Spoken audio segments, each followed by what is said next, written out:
Right, so the recap. So the book had 48 contributions, many more authors, because a lot of the chapters were collaboratively written from 9 countries. Then 25 of those authors representing those 48 chapters responded with the idea of moving beyond the book into more hopeful positions. Do you want us to go all the way back to the first slide then? It would be best to bring it in the recording. Is that okay then, Debbie? If you canter back to the first slide and then we'll go sort of forward on to slide 5. Thank you. Apologies, everyone. Thank you, Makeda, for reminding us about the recording. So that's lovely. Okay, thank you. So it hasn't moved back, Debbie. I don't know if you've tried to move it back, but it hasn't moved back yet.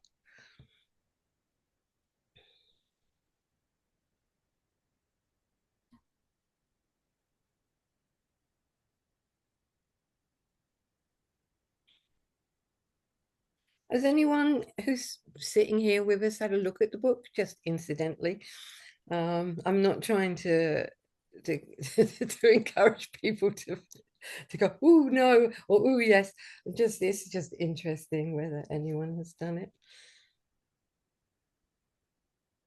So, maintaining hope in a higher education in crisis.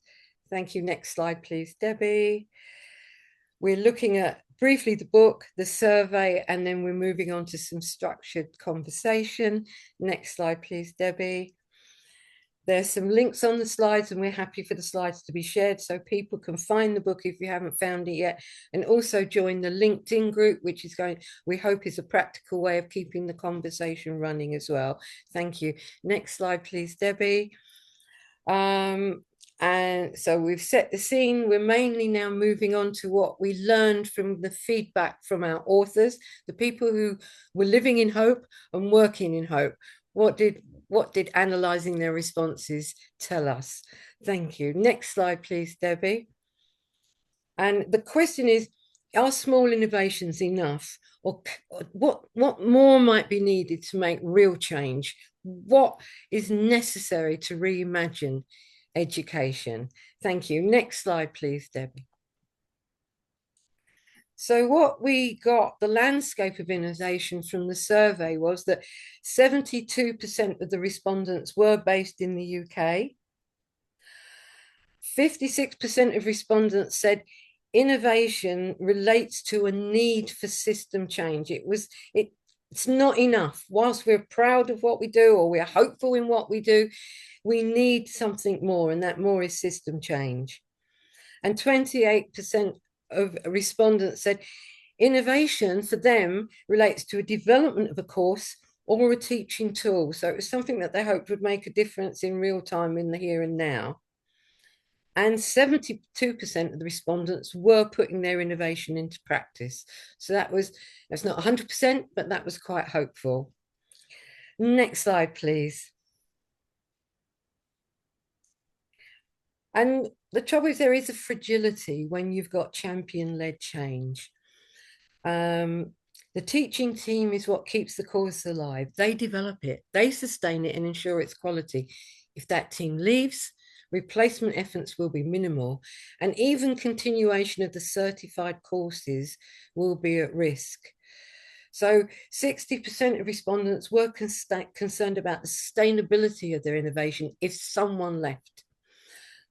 So only 12% felt that their innovation was truly embedded within their institution. So that shows how fragile change can be.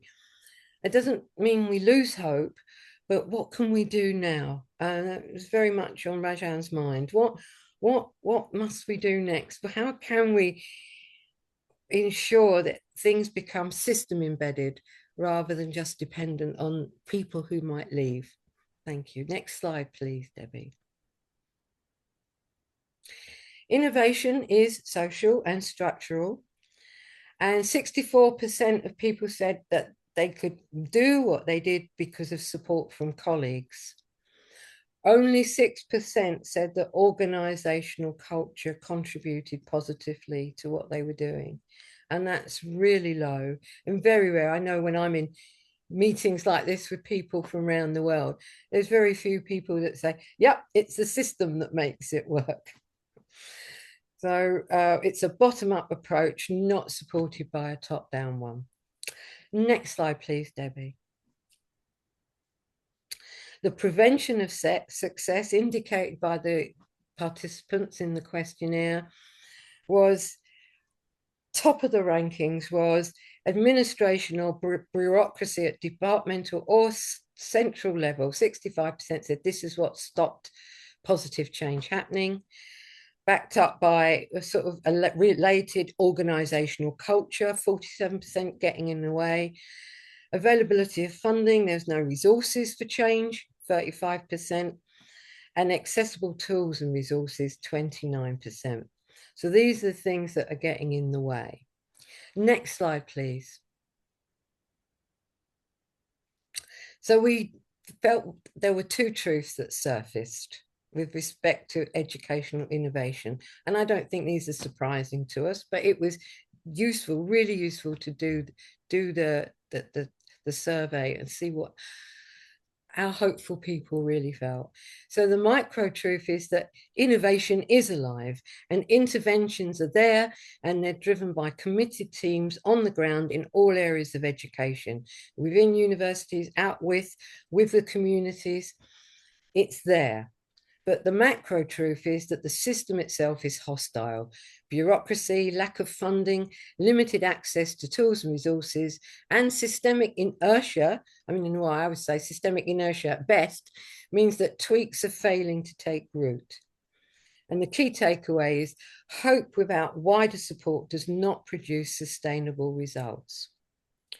Next slide, please.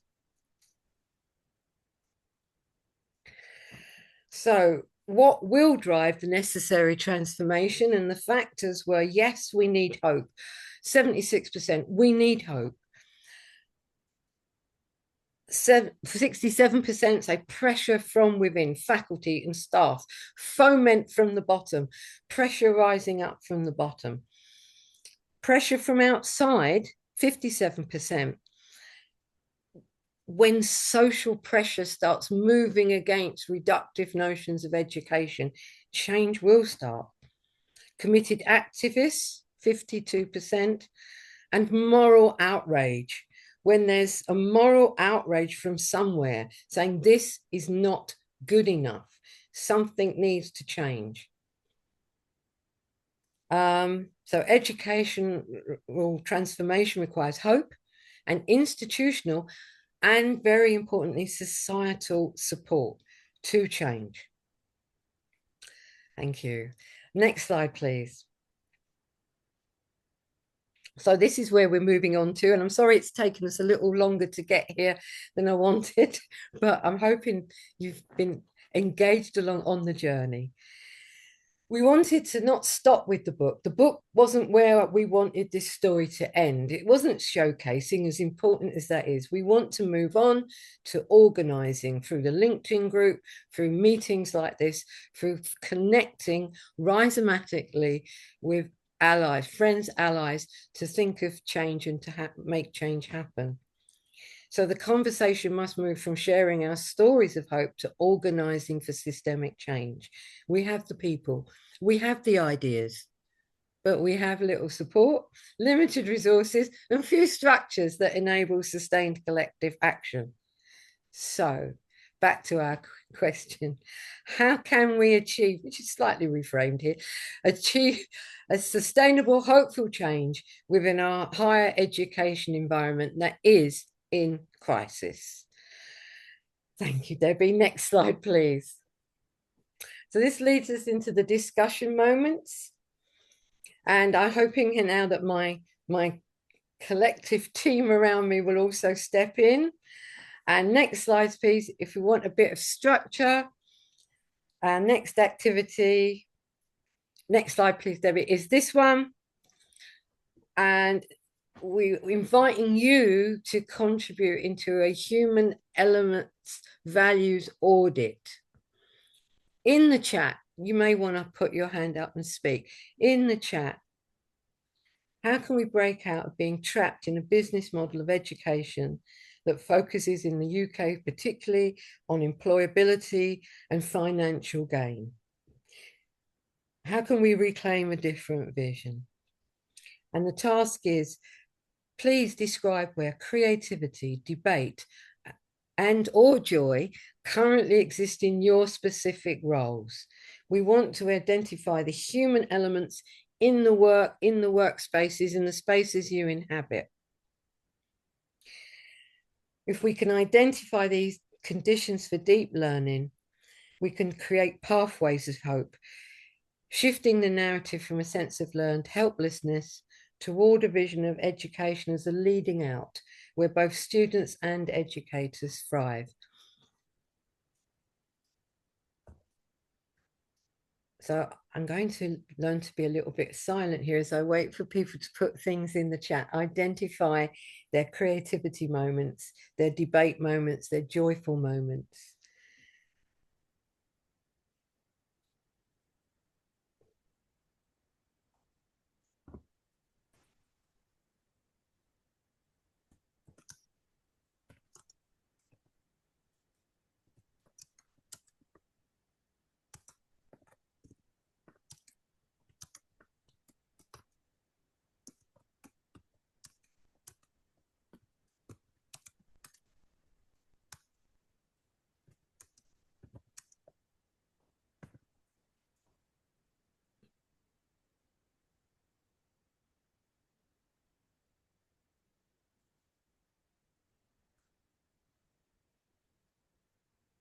And of course, all three can happen simultaneously. What we've noticed, are there any examples you've got that you'd like to share, either by putting your hand up or unmuting and speaking, or putting it in the chat? Thank you. Yes, please. In something called warm data sessions, where we are working through narratives and our own experiences and how a shift in premises happens. And then if you have community with these people, so you've come and done a lot of gossip about a lot of things, and then you're looking at the patterns that arise in the gossip, and then you know someone who's troubled and who's stuck, and then you have to give them a convincing argument or a convincing new pathway or dissuade them from their own initial stand. And there I came up with this abstraction where I had to debate my point through and also zone into their felt experiences. I can give you the exact story, but it started about it. I have the essence of the story is that the way we structure our relationships reinforce the same dynamics that are at play. And when we bring some new relationships into action, we still get stuck in those same old patterns and change doesn't happen. Thank you. Thank you. I'm going to read some of the ones that are in the chat as well. And I hope that, I mean, just a slight counter,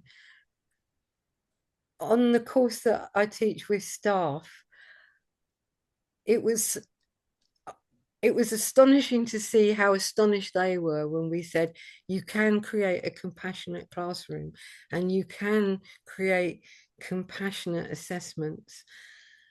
That shock that compassion was even possible was such an epiphany for so many, that change did happen for them. So sometimes it's small and big changes can happen. Yeah. All right. So making space for all of these in the in the curriculum and shift the assessment and reward systems, giving life to different epistemologies, Nikita. I'm not in higher education, says Roy, but in K-12 spaces in the community, I lead circles which are non-hierarchical, co-creating community, using consensus decision-making and building trust and relationships through storytelling. And again, do if any of you wants to put your hand up and say a bit more, and John, Rajan, Dick, if any of you want to unmute and join the conversation, it's not just me, that's fine. I may be digressing, Sandra. I am digressing, actually. Have you been following the rest of the conference? I've managed to see just a little bit, but not a lot. Have you? And maybe others. I mean, what is the mood over there? Are we hearing anything that may be relevant to our conversation here? I'm sorry, I've not been following the conference. Well, I'm hoping so. On some of the shared discussion boards that are there, I think we're going to find some more voices captured and more hope captured. So I think we're inviting people to join our LinkedIn community, but I think there'll be other voices that we can join up with as well. So I definitely from the opening ceremony, there was real hope and joy in this conference space, very much. Yeah, but we're the converted ones, aren't we? We are the converts. Well, you've got to start somewhere, Rajan. The buggers who need to change aren't coming to these, are they? I mean, I can say that as someone who has done restorative justice practices in American traditional schools in the US for 20 years, you know, it's hard work. It takes a lot of patience. It takes a lot of intentionality. One of my mentors, Janet Connors, who's an incredible activist and a circle keeper, has said, you know, we always have to remember we're using non-hierarchical systems and practices within very hierarchical top-down systems. And so we are kind of swimming against the current in many ways. And, you know, as a trainer, I've trained hundreds of teachers, K through 12 educators. And, you know, it's hard because they have so much pressure on them, you know, time pressure. And you're inviting people to rethink what time is. Right? Someone earlier in the conference was talking about decolonizing time, decolonizing the idea of time and time pressure and scarcity mindset, right? But I always I know if you do this work, you know that it's time spent building relationships and sharing our stories is always time well spent. Yeah. You know, and teachers that don't do that work end up spending a lot of time, you know, addressing disciplinary issues. I know, hold on one second. Addressing disciplinary issues and this kind of thing. And well, that's a lot of time as well. So if you can avoid that, you can focus more on the learning. Yes. Yeah. Yeah. Thank you, Roy. Thank you for unmuting and sharing that. And I see your comment in the chat as well. Thank you. Thank you very much. And John saying, focus on one episode each day on how your own values have been aligned during your own teaching. Do you want to say anything, John? I think one of the aspects of, I did quite a lot of counselling in the past and personal development work for doctors. And one of the aspects is it's really, really difficult, as people have said already, of changing the system. It's just it's vast for an individual. What you have control over is yourself and your interactions with others. And learners remember the interaction with one specific tutor or a small group of tutors, a small group of students. So for me, a key aspect has always been for years and years, because background, I'm a doctor, as you know, and when I was a doctor, and I've adopted that to education as well, is to think, each day, how have I used what I believe in at a values level, but also my skills level in the best possible way each day? So I'm doing my own sort of self-audit so that you still keep going despite the system. And I found it really refreshing, and it's something which I've tried with patients as well. One small step at a time. Yeah, thank you, John. Yeah, it's almost like a gratitude diary, but it's sort of more enacted than that, isn't it? Yes. Yes. Thank you. I'm going to call on Nikita first, Richard, because I didn't notice her hand till her image just whisked away. So Nikita, sorry to keep you waiting. Thank you. No, I can wait. I'm happy to hear them. No, come. Okay, thank you. I just wanted to share, I haven't been attending the full conference, but I did attend the session prior to this. And because the context here is higher education, and because I'm a student of higher education, I'm at Teachers College, I'm entering my PhD, but also been involved in a lot of, radical learning movements and spirituality back in India. My personal view is that I think it's really important to engage with the mainstream and to help bring that lens in. So I know that here they have a psychology and spirituality program. While the main structures of learning or degree granting or the formality of knowledge production as well as systems of higher education may be quite mainstream, I think it's important to increasingly, from a curriculum perspective, bring in, alternate voices, especially in the context of like sustainability and climate change. So, I think that's where there is an openness to listen to these things. So we have a center here, it's the Center for Sustainable Futures. And I think that's the window of opportunity that you create.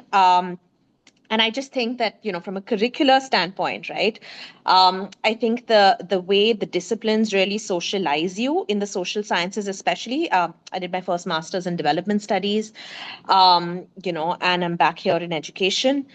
I think it's really important to help bring that interdisciplinary lens, because what happens is currently the system, like you mentioned, when it's employability or skills that are just very limiting, to not have the competencies or the worldviews that are pluralistic or allow students to kind of think beyond.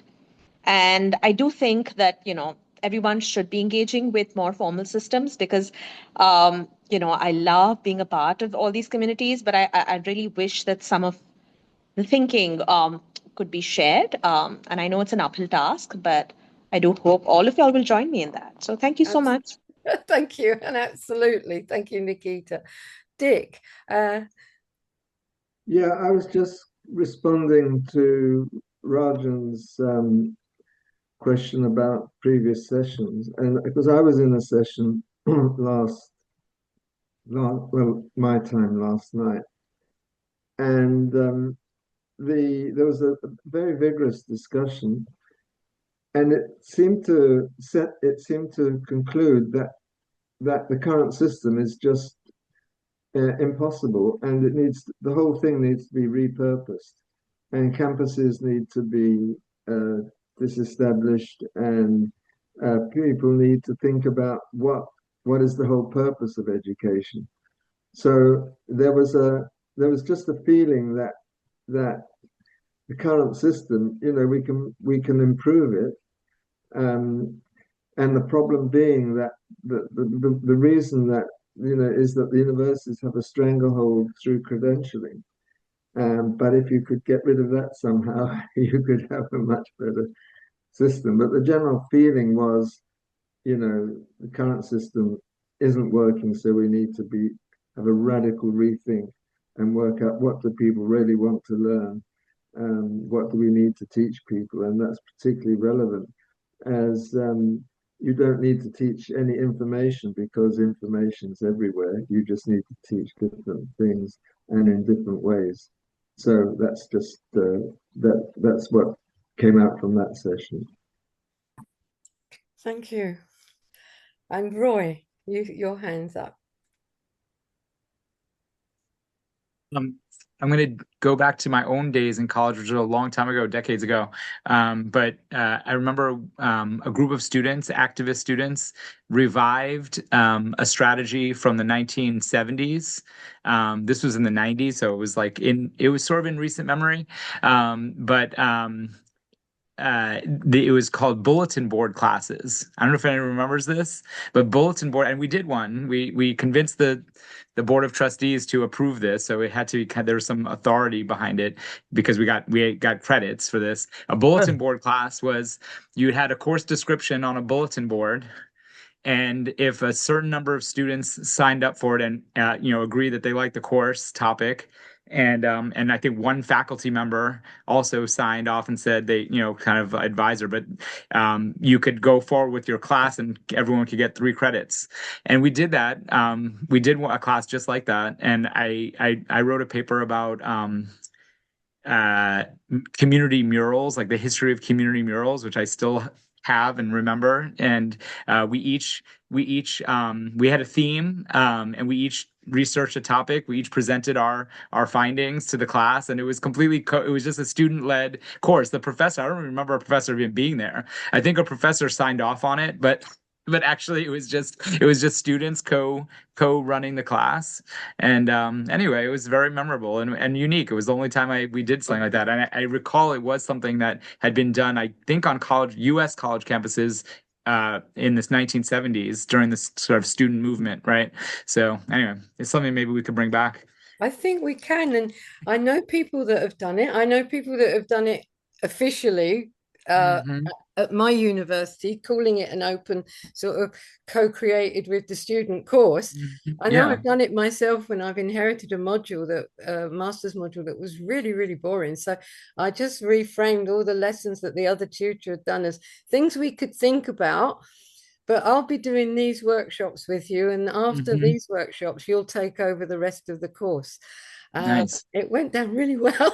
That's great. Yeah, it's great. Yeah, so you can subvert from within, and I think, Nikita, you're right. I mean, it can't just be outside; it's got to be within. In my staff development sessions, I very much do a lot of stuff on Illich and deschooling society. And whole, going back really old stuff, right, for some of you. And John Holt had the need to deschool and the need to unschool. And it's one of the first things we sort of talk about with my staff as students is this is the position we're taking in this program and how can we run forward with that. I think that's a hopeful way of being. But I have neglected your comments. So Danny talks about joy, visiting teachers for observation and inviting curiosity to solve issues that they encounter. And a large part of job relies on reflection and understanding. And the creativity is inviting teachers to imagine the most secure learning environment possible within their means.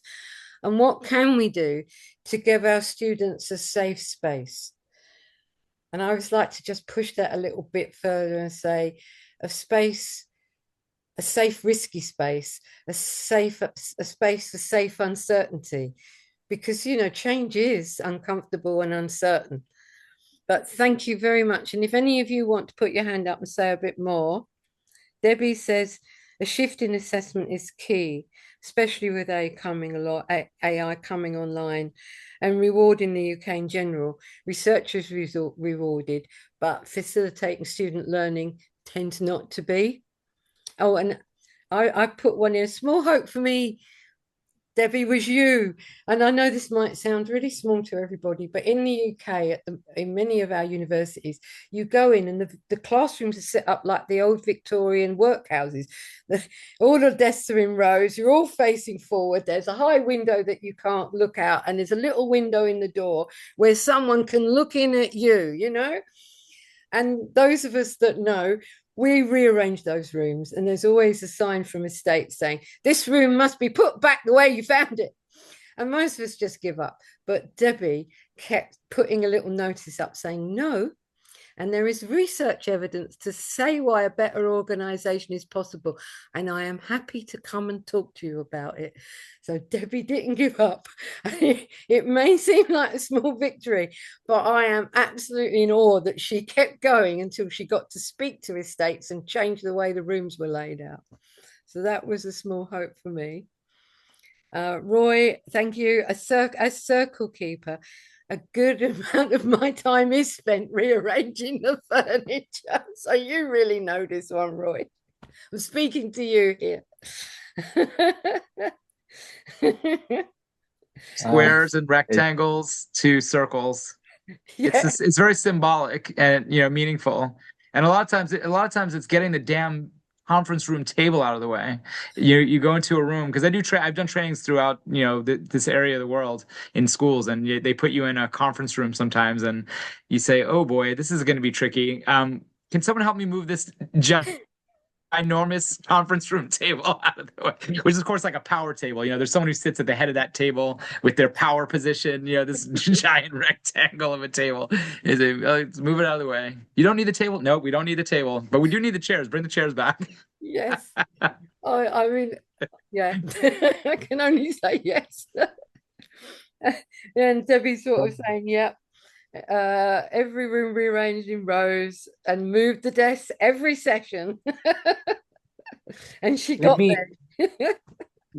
Let me just push you to the furthest I have imagined ever. Pardon? I'm going to push this conversation to the furthest point I can imagine for now, which is to have a language that does not need a concept, that you're always in conceptualization. Like Yes. you're always there's nothing solid anymore, because with AI being available to us, we can always be in conception. And that is the parallel of the yoga word dharana, which is you're always bringing together things, combining them and letting them go as the work has been done. Yeah. So the stillness of something being crystallized and the letting go for the next to come, you're always in that. So what I'm talking about is a language where you can talk to animals, plants, and everything else, and you can share your experiences on a fundamental level and also analyze it and compare it from person to person. If that is possible with AI, then and if that gets viable, that's my hope for all of you, like to be beyond a lot of barriers of language. What does education look in that world? Thank you.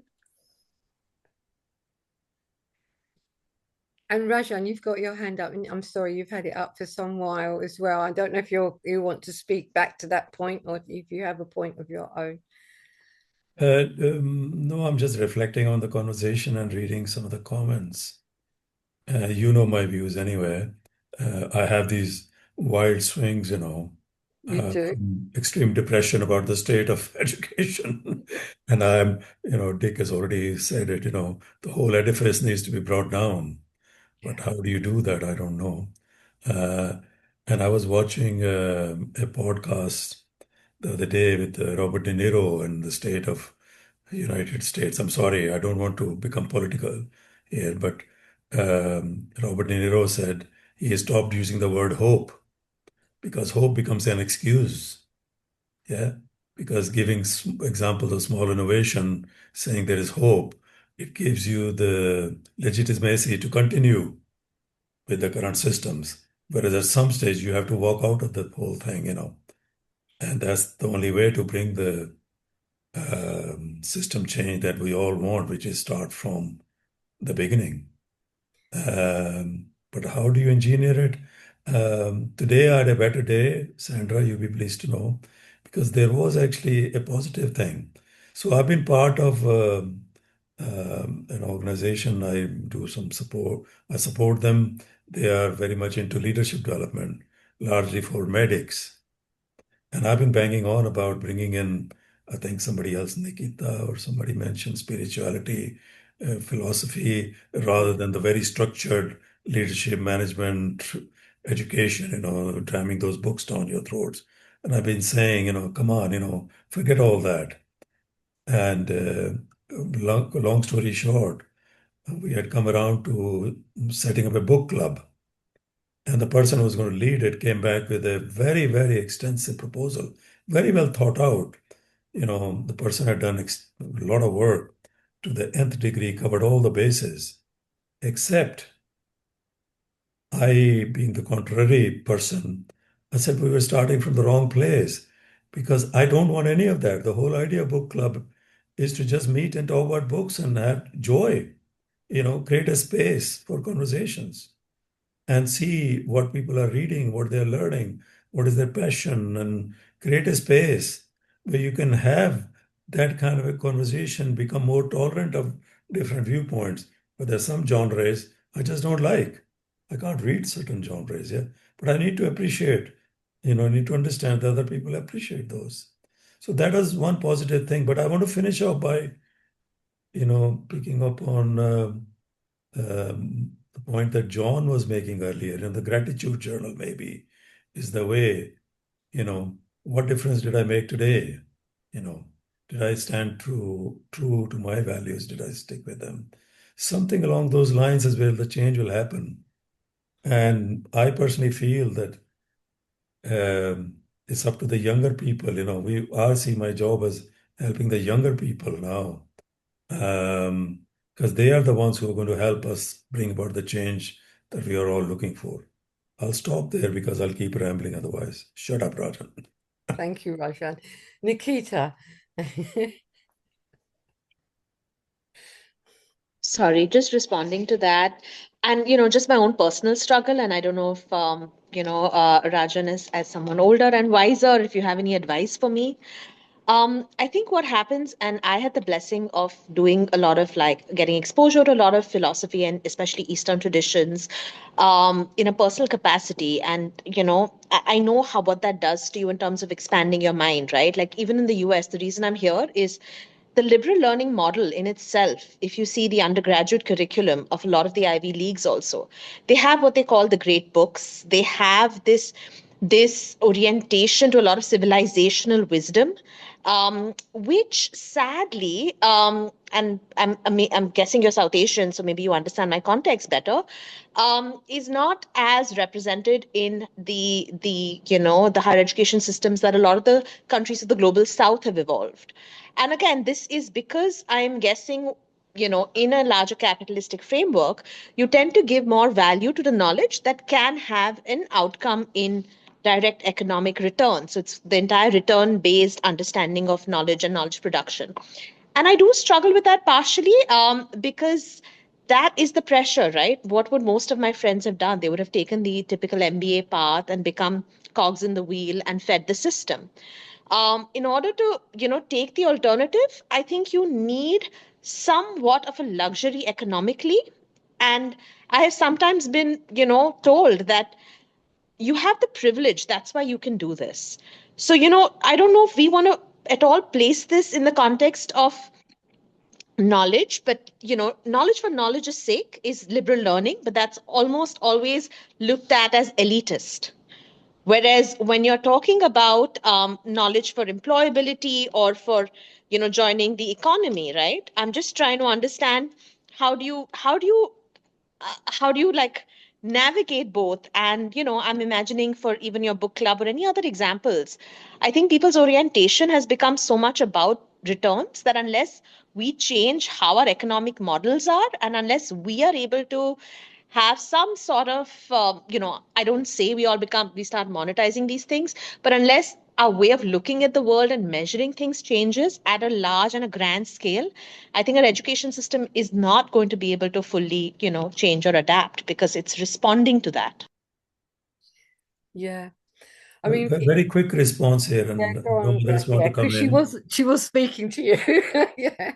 Very quick one, which is that I found that sometime it is important to say it because we kind of assume that the other person is resistant, or sometimes they're just unaware. And we had a very good exchange about this, this episode that I was just mentioning, because they got it. They got it. They hadn't thought about it, but they got it. So I just wonder, between the two things, Debbie's model of persistent, grind them down, persistence versus, raise it. And I totally get your point, Nikita, about the global issues, because a number of fora I've been to is so Western oriented, not just the neoliberal capitalist side of things. It's so Western oriented. And we have, we're losing all the indigenous knowledge, yeah, from global South. Yeah. Yeah. Sorry, Sandra, I jumped in again. No, I should have let you respond, but it's just that I just wanted to say to Nikita, yes, I mean the whole push in the UK for widening participation, bringing more people into education, was exactly that. This is how much you will earn. This is how much more you will earn because you've got a degree. That was the conversation. It wasn't, this is this wonderful, transformative, ineffable experience where we can learn from different cultures and different experiences. It was very much put on the table.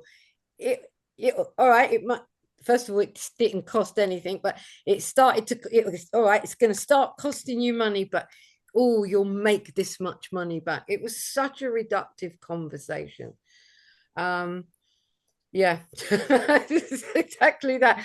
I think there's more hope. Funnily enough, Sandra Abegglen, who couldn't be here today, she's now placed in Calgary, in Canada. And I don't know, Roy, I think your experience might be this as well, is that when you can draw in the knowledge of the indigenous population and where that has more validity now maybe than it used to, maybe it's not silenced as much as it was, there can be these fractures within big institutions set within the global north.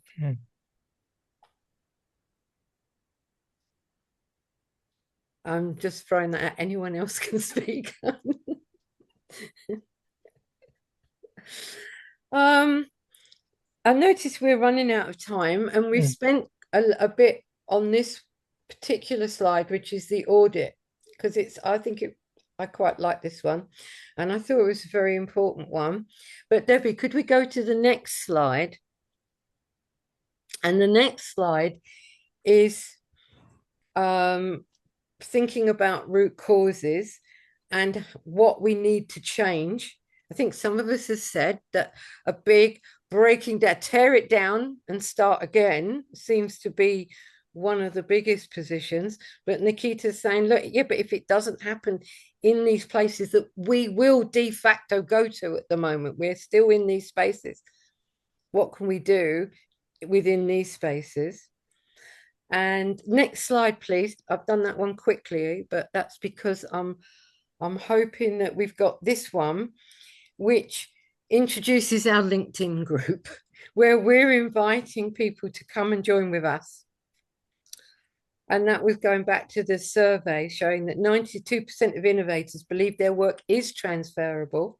So collaborative work lends itself to foster hopeful change. And I noticed in the chat there were people saying, I want interdisciplinarity. I find hope in breaking down the silos and the barriers. I think that's what I've seen in some of the ones. If people feel that they haven't been heard, please feel free to unmute and speak. And but thank you for sharing in the chat. Please think about coming and joining with us in the collaborative exchange in the Stories of Hope LinkedIn group. And just as John was saying, think about something you've done today. If you could share your collaborative work, share what you're doing that is making a difference so that you're connecting with some of us as well. I can find that. Yeah, I'll disappear for a moment and come back. Where's the LinkedIn group? And come back again. So that's the LinkedIn group. Oh, thank you, Rich. Thank you, Dick. Found it as well. If it's worth saying twice. Come and join us. Share your stories in there, share your hopes, share what you're doing to make a difference. That would be great. Thank you. So to further harness the support from colleagues, which, 64% of people said it was support from their colleagues that made a difference, that gave them hope. And I know for me personally, when I joined higher education as a lecturer instead of a student and feeling very much an outsider academic, it was finding friends and allies at a very human, personal level that made all the difference. Friends and allies, making time to be with each other, which can be for those wonderful, wide-ranging conversations in the canteen that just go everywhere and nowhere. And there isn't a fiscal goal in sight, but there's a lot of humanity and human endeavor there. Someone's saying that page is unresponsive. Why is that? All right. Yeah. Are you a member of LinkedIn already, Nikita? It's something you have to join. No, I am a member. It's fine. I can problem solve for this later. I didn't know if it was working for the rest. They When will I together. clicked, I got there. Yeah. Yeah, So me too. yeah. Okay. So I'll recheck. Mine was slow. It took it took a little while to load, but yeah, it did. Thank you, Roy. Thank you, Victoria.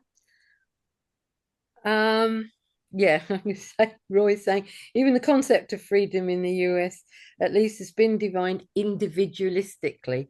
That's exactly right. And that's where there's some hope in widening what we call widening participation institutions in the UK that deliberately reach out to a more diverse community, people who might be the first in their family to go to university, who come from maybe more communal or collectivist experiences where they're living a different reality. They're living something that's anti-individualistic. And when you speak to your students, they say, I want to take this back to my community. I want that, so people must make their own accommodations with these discourses of power, but there's hope in the collective and the collective voice.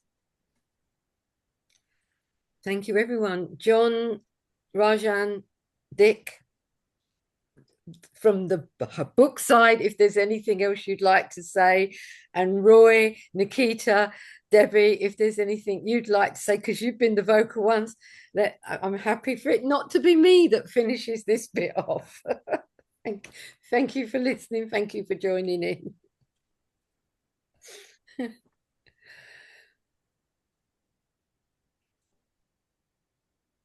John, say something.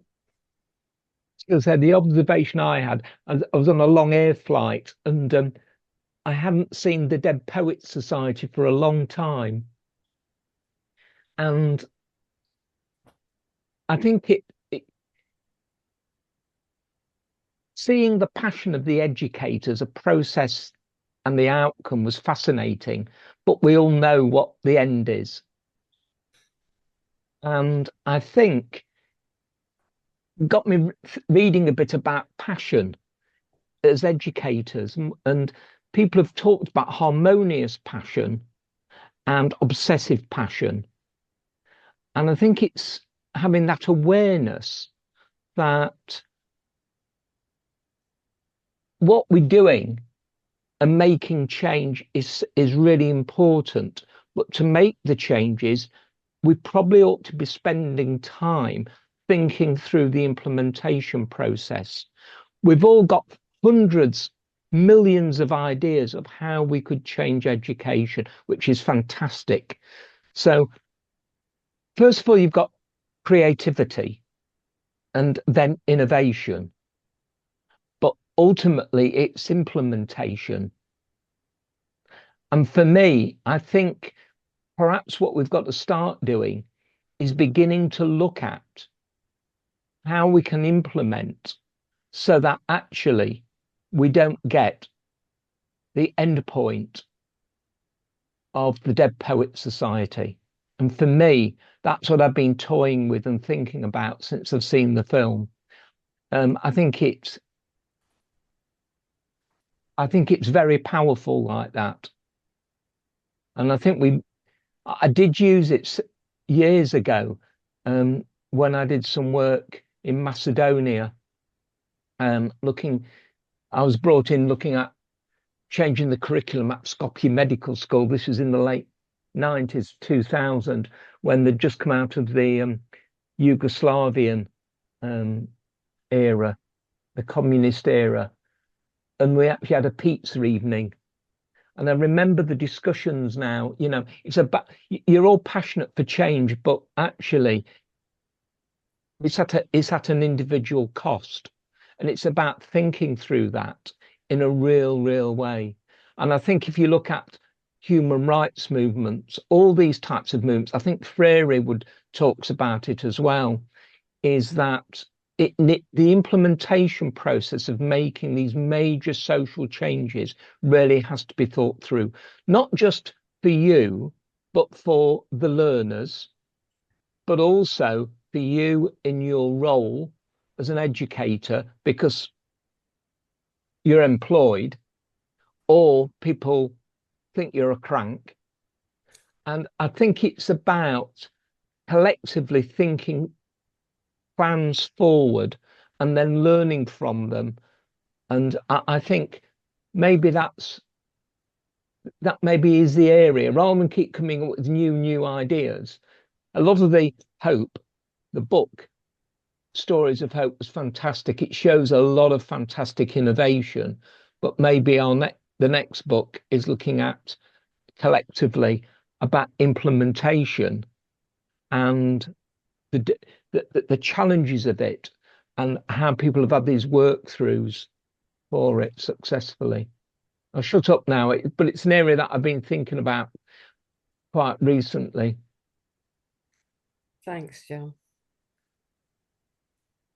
Well, it's been lovely to spend this hour with everybody. Thank you for everyone that's spoken, but also thank you for everybody that's contributed in the chat. I hope you feel seen and heard. And I hope, and as Debbie says, so lovely to be part of the conversation, and maybe we can carry it on LinkedIn as well. And it's implementation next, isn't it? So thank you, everybody. I think that's our hour is up. Thank you. Well done, Sandra. Yes, thank you. Thank you, Sandra. Thank you, Thanks, everybody. Thanks, Thank you. everybody. Very nice conversation. Yes. all the best. Bye. Thank you.